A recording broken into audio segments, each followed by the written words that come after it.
Additional data indicate that medical marijuana and recreational marijuana that has been legalized in various states has not led to an increase of traffic-related deaths. That was a huge concern of those who were against legalizing marijuana, and it turns out that various studies have indicated that no, now that these states have legalized it, we haven't experienced an increase in traffic-related deaths. So we covered a story similar to this a few months ago, and this is yet another study. Let me give you the details.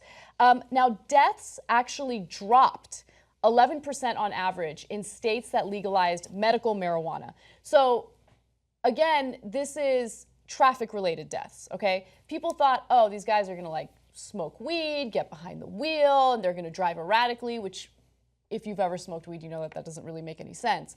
But also, the people who smoke marijuana usually have different habits, right? They're less likely to go out, they're more likely to stay in. And so a hypothesis behind this is, okay, well, people are staying in, they're smoking weed, and they're not getting behind the wheel at all. And that's what's possibly lowering the number of traffic-related fatalities.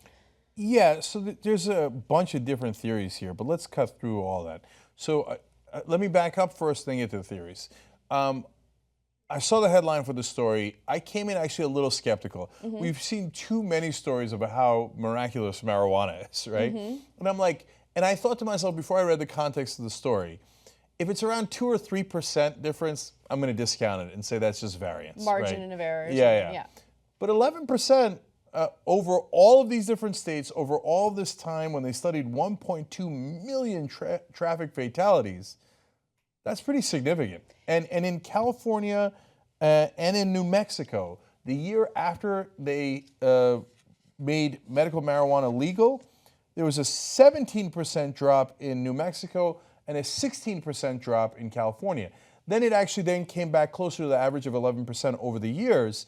But no, that's clearly an effect. That's an obvious effect. Yeah, so let's talk about methodology a little bit and what this all means. Now, so far the studies haven't found a causal link, right? So they can't say. But that's very hard. That is hard, and I think that that's something that researchers can achieve with more research into this as time goes on. Because remember, this is a relatively new phenomenon in the U.S. Yeah. But the correlation is strong, right? Because in the very least, what this does prove is you legalize marijuana, it doesn't mean that it's going to lead to more people causing, fatalities and car accidents. That's absolutely right. So at a minimum, the propaganda that, oh my God, the world's going to fall apart and everybody's going to be crashing into one another, totally not true, not even remotely true.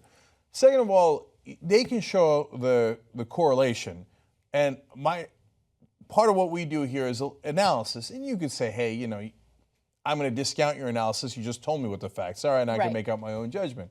But it's so hard for them to prove that people are staying at home, and that's why they're and all this stuff, right? So here's my hypothesis on it. First of all, of course, that's too big a number. We're not talking about around the edges 2, 3, 4%. We're talking about all those states, all those fatalities. 11% is a big number, right? And the year after the law passes, for there to be a 16, 17% drop in traffic fatalities, ain't no joke. And to have it happen in all those different states at the same time seems like a high correlation. Now, on all the different theories as to why, here's my best guess. There's two main factors. One is they're substituting it for alcohol. And alcohol kills a lot more people when you drive when you're drunk. Now, I actually, I have a strange reaction to marijuana. Yeah. I wouldn't drive when I'm high, and everybody's got a different reaction, right? And so I'm not saying that it's perfectly safe. I'm saying don't trust my anecdotal evidence. Look at the data. And alcohol has proven to be incredibly dangerous when you drive on it. So if more people are smoking instead of drinking, you're going to apparently have less fatalities. It's not that complicated. Plus, as you say, I think the second factor, which I hadn't thought of, is not only are they not drinking, but they don't have to go out anywhere. They're at home. They're at home, exactly. So think about it.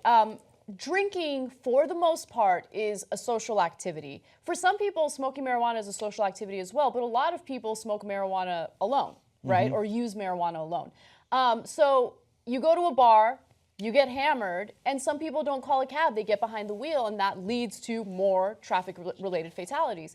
In the case of marijuana, again, people are more likely to stay home, whether they have company or not. They're not going to get behind the wheel. That's, again, a hypothesis. It's important to kind of look at the habits and the behavior of the people using this drug to kind of see, what all the different factors are and whether this is more of a behavioral thing than, the impact of the drug itself. But you're right, Cenk. Some people claim they can smoke weed, get behind the wheel, and they actually drive more carefully. I do not suggest or recommend anyone does that.